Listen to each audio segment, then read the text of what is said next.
Hey there, welcome back to my channel. It's Abby. Thank you so much for stopping by. And as you watch the video, consider subscribing, join the community. So today's video, I'm going to be prepping and also making stew.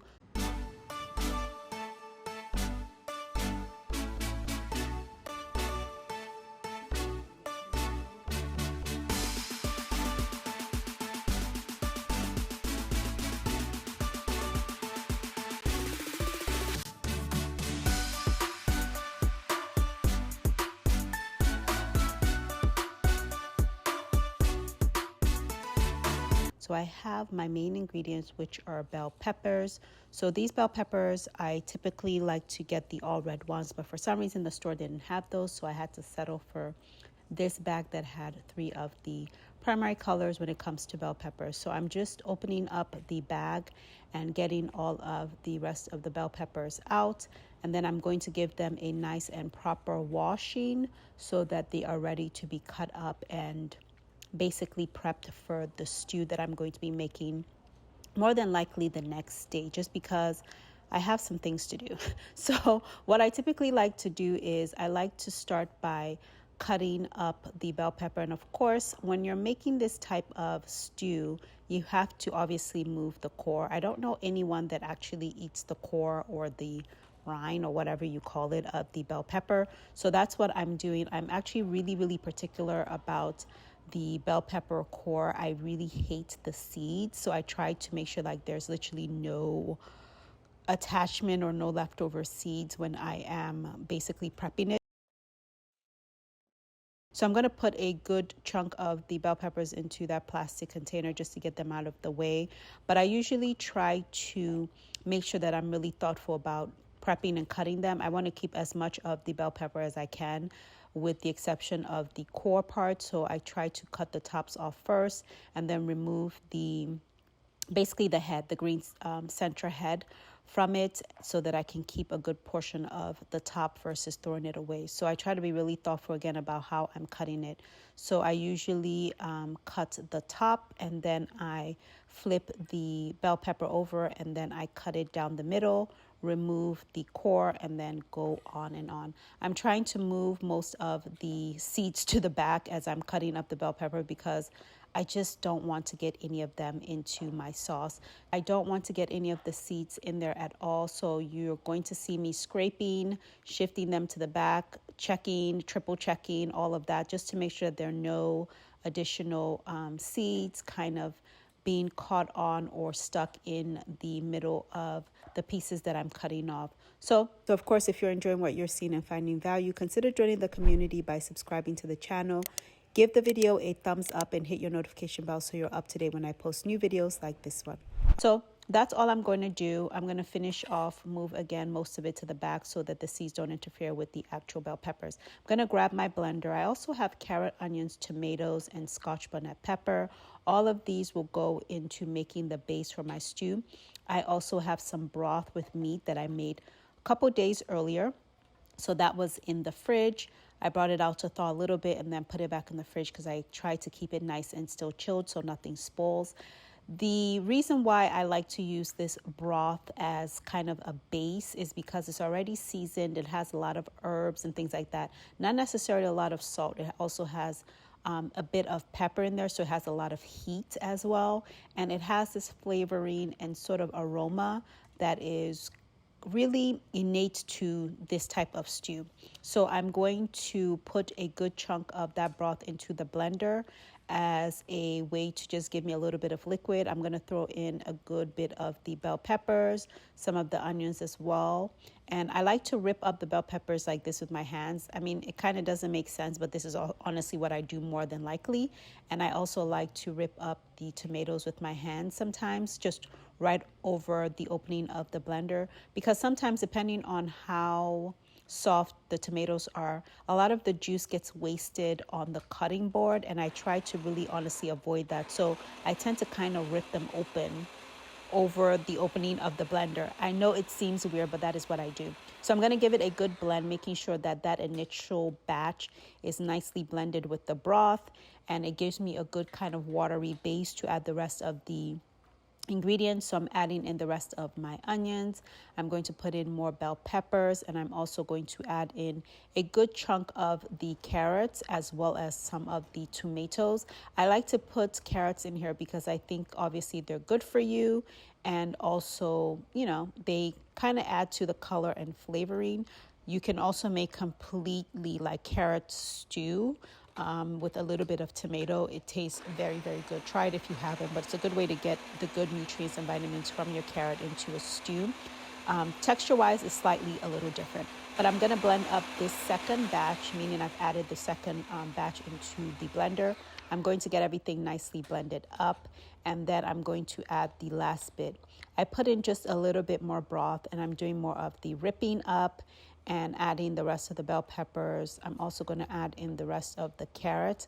I would say I had a good chunk of the carrot, but when you have this much bell pepper and the amount of tomatoes that I had, you don't taste the carrot as much. I think if you have a large amount of carrot to, let's say, tomato, you may taste the carrot more.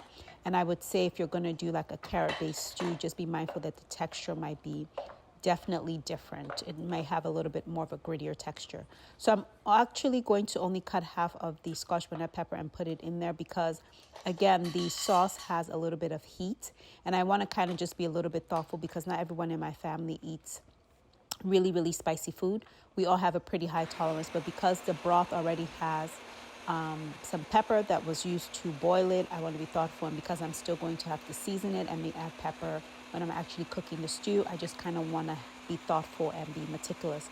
But I like to blend a little bit of the Scotch bonnet pepper into the actual base of the stew because I really want it to be infused and incorporated in there, and it also gives it a taste and a certain aroma.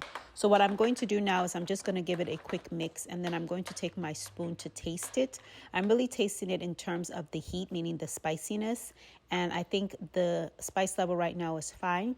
If I need to bump it up, I will do so using some, Cameroonian pepper or Nigerian pepper or some crushed red pepper. There's lots of different peppers to use. So I'm going to transfer the mix into this container, glass container. I've been switching from plastic to glass. So even the plastic that I used earlier is one that I would have typically used to put something like this, but I'm phasing those out and have switched to these glass containers. I'm going to fill it up because I'm actually not going to make the stew today. I have to head out and do a few other things. So I'm going to actually make the stew tomorrow. But when I have so many things going on and I really want to make sure that I cook something, I will try to do a lot of the prep work the day before, especially if I have time, and then I can finish the actual cooking process the next day. It just helps me to kind of compartmentalize my day. So I'm putting the remainder of the stew base into the two containers, and then I'm going to close it up and put it in the fridge. I really love these containers because they're easy to open and easy to close. So if you have anything like, if you have a hard time opening and closing these types of containers or storage, containers, these are a really good one to get. If you have loved ones, again, who are older and struggle, these are good ones to get. If you have young ones who struggle, these are good ones to get. They close easily and they open relatively easy in terms of clicking it, but once you've latched them on in terms of the container, they stay well. So I'm giving my workspace or work area a bit of a cleanup. It is not going to be perfect. I will do a deeper clean later, but I like to clean as I go. So I'm giving it a quick wipe down just to get any initial stuff off so nothing kind of sticks on too much. And I'm going to go ahead and move the blender to the back. I'm going to use it later on in the day to make a protein shake. And then I'm going to put the stew into the fridge. And again, I will make the actual stew tomorrow. So of course, if you're enjoying what you're seeing and finding value, consider joining the community by subscribing to the channel. Give the video a thumbs up and hit your notification bell so you're up to date when I post new videos like this one. It's the next day, so let's actually make the stew. So I brought out everything from the refrigerator. Obviously, I have a different set of clothes on because it's the next day. So the containers, again, you see how easy they are to open up. It was so cold this day. I had on the dress and then I had to go and put on like tights under my dress because it was a little chilly this day. But I am removing all of the lids, and then I'm going to turn on the heat, and I like to kind of heat up my pot a bit before I start to add in any oil. So I know that was a quick cut, but it had been heating up for a little bit, not to the point where it's going to be smoky or anything like that, but I like to get a little ready for the oil. I add in some of the palm oil, of course. Palm oil is oil that's very kind of innate to Nigerian cooking, a lot of, African cooking. I just tend to not use as much as maybe some other people will. I also like to add olive oil because it's a good oil for the body. And then I had some coconut oil, and so I wanted to use that all up. So you're going to see me adding in the coconut oil as well, a good chunk of it. And I'm going to leave just the last bit for something I'm going to make later that requires some coconut oil flavoring. So I am going to give all of the oils a good quick stir just to make sure they're well combined and incorporated together. And then I want to go in and add some herbs. So I'm going to start in with some thyme, just going to add that bit in. And don't forget that, again, my broth and things like that I'm going to put later already have some seasoning, and of course I'm going to add bay leaf. Bay leaf is kind of essential. And then I'm going to add in half a chopped red onion just to, again, fragrance, scent my oil, and give it a bit of texture and, give it all the good things that it needs. I'm adding in the first batch of the stew base into the pot. I can already tell that it's not going to yield a whole lot of stew.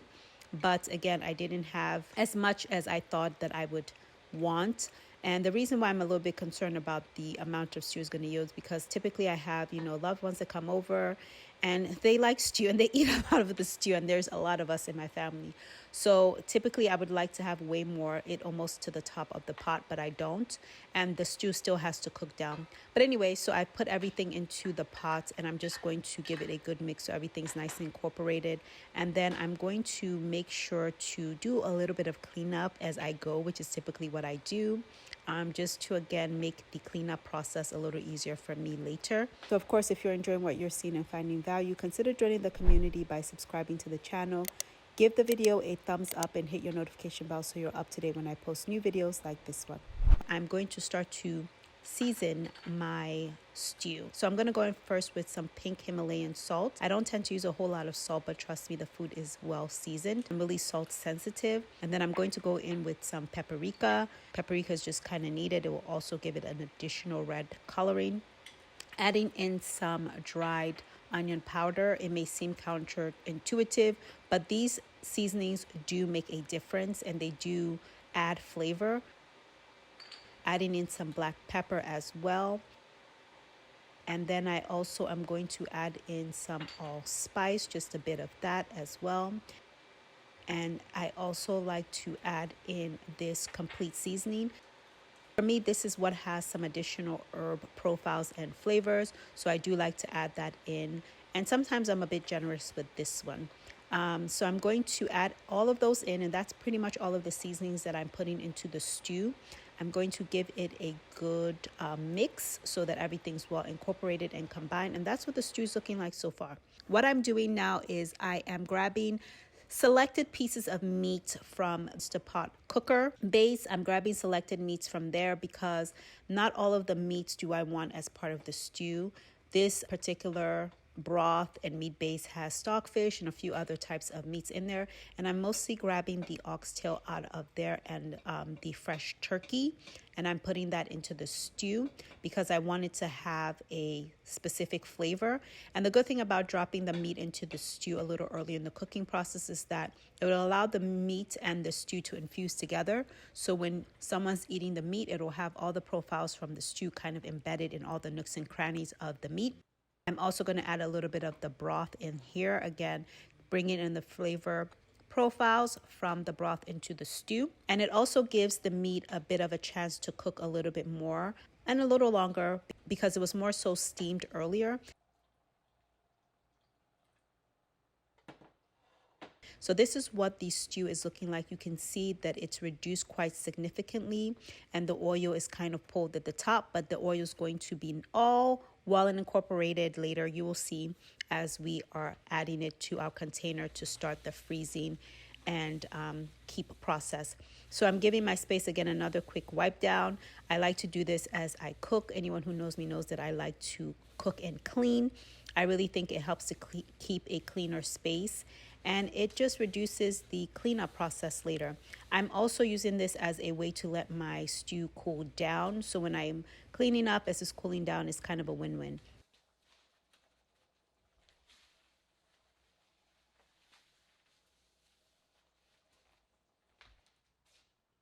So now that it's cooled down, I'm going to bring it over here. This is how the stew is looking. You can see that a lot of the oil isn't as kind of pronounced. I'm putting it into these containers to freeze them. This container, I love it. It's called Super Cubes, and I think they were made to be a cube that you use to freeze and put away soups, but you can use it for anything. I use it for American Nigerian soups. I use it for stew sauces. You can bake in them. I've made lasagna and different pastas in here. You can make dishes, chicken, so much can go in here, and then you can scoop it away and also freeze it. I think this one is either the 1 cup or the 2 cup size, but I'll have it listed on the screen for you. But that's basically what I'm going to do. I'm filling it up as much as I want to, and into the freezer it will go. And then I am going to put the lid on, and into the freezer it will go. But yep, that is what's left of the sauce. I'm putting the lid onto the Super Cube container, and I'm just kind of lifting it up because I always like to check what it's going to look like if it freezes, or if I'm lifting it up if anything's bubbling over. And these are the cubes with the lid. So I'm going to freeze this stew, and I'll have it handy for when, you know, friends or loved ones come over. I can just take it out really quickly, heat it up, heat up some rice, and it's good to go. So I'm going to do a quick cleanup as well. Now, you may be wondering what I'm going to do with the remainder of the stew. Well, I want to make some beans porridge, some stew, and some black-eyed beans. And then I'm going to take a little bit of the remaining stew, put in another container because I like to do like stewed eggs in the mornings as well. And that is pretty much it for the video. So I want to thank everyone so much for watching. And of course, don't forget to subscribe to the channel, give the video a thumbs up, and I will see you in the next one. Thank you so much for watching. Bye.